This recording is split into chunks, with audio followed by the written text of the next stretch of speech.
तारीख थी 10 नवंबर 2022। खेला जा रहा था इंडिया और इंग्लैंड के बीच टी20 वर्ल्ड कप का सेमीफाइनल। पूरे ही देश को यह उम्मीद थी कि शायद इस बार रोहित शर्मा की कप्तानी में भारत ये वर्ल्ड कप जीत सकता है। यूं तो भारत का जो सेमीफाइनल में पहुंचने तक का सफर था वो कोई खासा अच्छा नहीं रहा था, लेकिन फिलहाल जैसे तैसे भारत सेमीफाइनल में पहुंच गया था।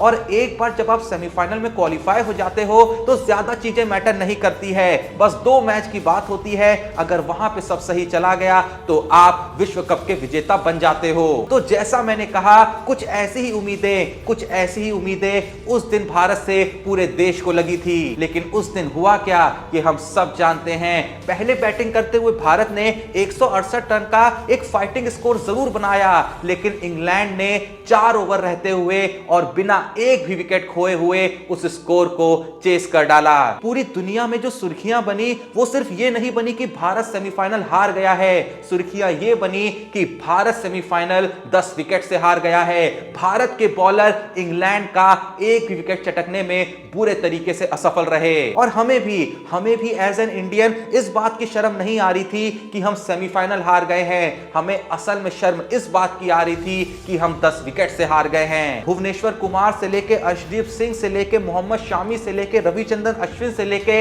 अक्षर पटेल तक पूरे तरीके से बेअसर रहे। किसी की बॉलिंग में भी एक पल के लिए भी ऐसा नहीं लगा कि यहां पे कुछ हो सकता है। ना स्पिनर्स की बॉलिंग में स्पिन देखने को मिल रही थी, ना पेसर्स की बॉलिंग में पेस देखने को मिल रही थी, और जो बॉलर हमारे स्विंग करने के लिए जाने जाते हैं उनकी बॉलिंग में भी ना स्विंग देखने को मिल रही थी। जैसा मैंने कहा कि सारे ही बॉलर पूरे तरीके से उस पिच के सामने गिव अप कर चुके थे। भले ही वो मैच हम मात्र 4 ओवर रहते हारे थे, लेकिन असल में हमने वो मैच 6 ओवर पूरे होते ही उनको सौंप दिया था। चारों तरफ से बस एक ही सवाल उठ रहा था कि क्या इंडिया की बॉलिंग इतनी ज्यादा खराब है? अगर पिच से थोड़ी सी मदद मिलना बंद हो जाए तो क्या इंडिया के बॉलर पूरे तरीके से बेअसर हो जाते हैं? और कहीं ना कहीं इस सवाल का जो जवाब था वो हां था। लेकिन यहीं पे एक सवाल ऐसा भी था जिसका जवाब हां में नहीं था। जो सवाल था कि क्या इंडिया के पास ऐसे ही बॉलर्स हैं? नहीं,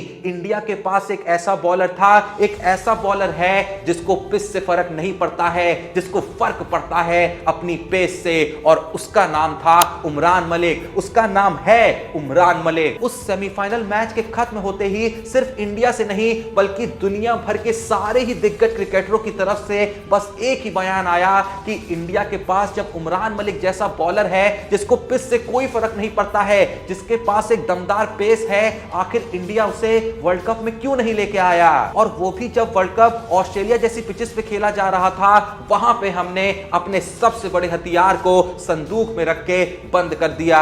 उस दिन कुछ लोग ये भी कह रहे थे कि अगर यहां उमरान मलिक हो भी जाता तो क्या ही उखाड़ लेता। जहां भारत के इतने बड़े बड़े बॉलर्स कुछ नहीं कर पाए, वहां पे उमरान मलिक आके क्या ही अलग कर देता।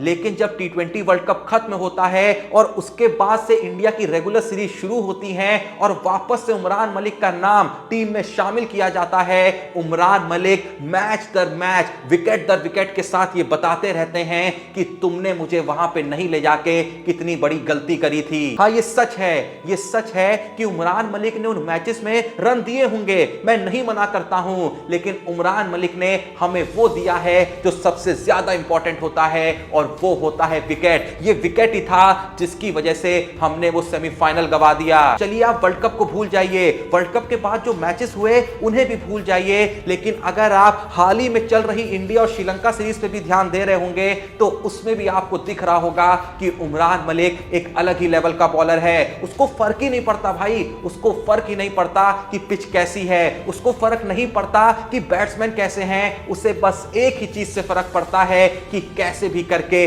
विकेट लेना है। पिच में चाहे स्विंग हो या ना हो, पिच में चाहे बाउंस हो या ना हो, उसको घंटा फर्क नहीं पड़ता। अब अगर तुम सोच रहे हो कि मैं कोई क्रिकेट एक्सपर्ट तो हूं नहीं, तो मैं कौन होता हूं इतना ज्ञान देने वाला, तो असल में जो शब्द मैं यहां पे बोल रहा हूं ना, वो मेरे शब्द हैं ही नहीं, वो शब्द हैं दुनिया के सबसे बड़े पेस बॉलर, और उसका नाम है डेल स्टेन। जब उमरान मलिक का नाम 2022 टी20 वर्ल्ड कप की टीम में सेलेक्ट नहीं हुआ था तो डेल स्टेन ही थे जिन्होंने सबसे पहले रिएक्ट करा था। तब तक कोई भी मैच नहीं हुआ था, लेकिन उसके बावजूद भी डेल स्टेन ने यह स्टेटमेंट दे दिया था कि उमरान मलिक को वर्ल्ड कप में ना लेके जाना ये कुछ ऐसा ही है कि आपके पास सबसे बेहतरीन कार पड़ी है, लेकिन आप इस डर से उसको बाहर नहीं निकाल रहे हैं कि ये कहीं गंदी ना हो जाए। लेकिन अगर आप सोच रहे हैं कि डेल स्टेन उमरान मलिक के बारे में जानते ही क्या हैं, तो मैं बता दूं कि पिछले 2 आईपीएल सीजन से डेल स्टेन एसआरएच के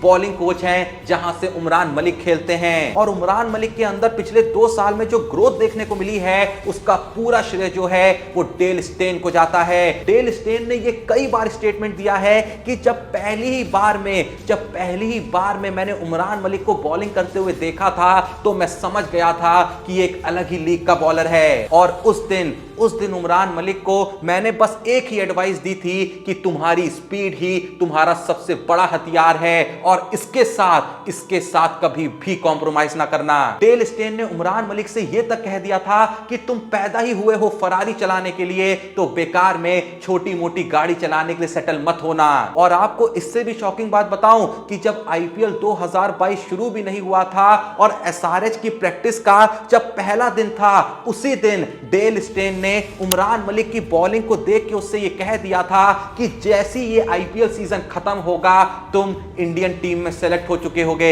और जैसा कि हम जानते हैं कि जैसे ही आईपीएल 2022 ओवर हुई थी, उमरान मलिक का नाम इंडियन टीम में सेलेक्ट हो चुका था। और फिलहाल आपको पता ही होगा कि भारत और श्रीलंका के बीच खेले गए पहले टी20 मैच में उमरान मलिक ने एक भारतीय द्वारा सबसे तेज बॉल फेंकने के रिकॉर्ड को भी ब्रेक कर डाला, जब उन्होंने 18वें ओवर में 155 केपीएच की बॉल फेंकी थी। अभी हाल ही में उमरान मलिक के लॉन्ग टाइम फ्रेंड विवरांश शर्मा, जो उनके साथ जम्मू कश्मीर से भी खेलते थे और फिलहाल के लिए दोनों ही एसआरएच में भी मौजूद हैं, उन्हीं विवरांश शर्मा ने उमरान मलिक के बारे में एक बहुत ही कमाल की बात बताई। विवरांश कहते हैं कि एक बार जब उमरान मलिक अच्छी बॉलिंग करने लग जाते हैं और एक बार उनको विकेट मिलने लग जाते हैं और धीरे धीरे लोग जब उसका नाम चीयर करने लगते हैं, तो वो पागल हो जाता है। उसको बस एक ही चीज से फर्क पड़ता है और वो एक ही चीज कह रहा होता है कि मैंने तो मार देना है बैट्समैन को। जैसे जैसे लोग उसको अप्रिशिएट कर रहे होते हैं, उसको और ज्यादा किक मिल रही होती है और उसी के साथ उसकी स्पीड बढ़ती जाती है और उसके बाद उसे रोकना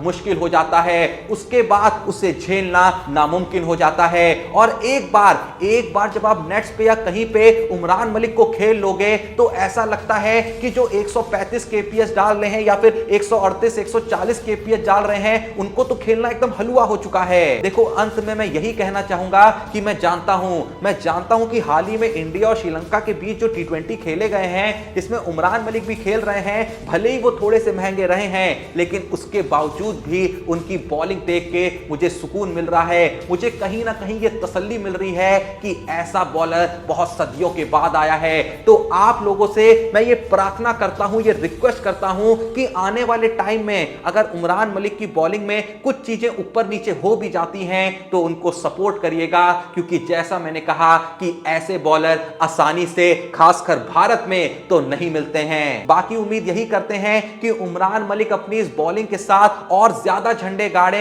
अभी तो 2023 वर्ल्ड कप आना है और अब तो उमरान मलिक आपको वनडे में खेलते हुए देखने को भी मिल रहे हैं। तो जैसा मैंने कहा, यही प्रार्थना करते हैं कि 2023 वर्ल्ड कप में उमरान मलिक जाएं और भारत को विजेता बनाएं। उसके बाद 2024 टी20 वर्ल्ड कप में भी जाएं और वहां पे जाके पिछले वर्ल्ड कप के जो बदले हैं उन सभी को पूरा करें। बाकी जो भी ये वीडियो देख रहा है, आपका उमरान मलिक के बारे में क्या सोचना है? क्या आपको भी लगता है कि उमरान मलिक भविष्य के एक बहुत बड़े बॉलर बन सकते हैं? अगर आपको भी ऐसा लगता है तो कमेंट में जरूर बताइएगा। वीडियो पसंद आई तो वीडियो को एक लाइक जरूर दीजिएगा। और जो भी वीडियो देख रहा है, अगर ऐसी ही जबरदस्त वीडियोस आप आगे भी देखना चाहते हैं, तो थोड़ा सा सपोर्ट करने के लिए चैनल को सब्सक्राइब करिएगा। बाकी मिलते हैं नेक्स्ट वीडियो में, तब तक के लिए जय हिंद, धन्यवाद।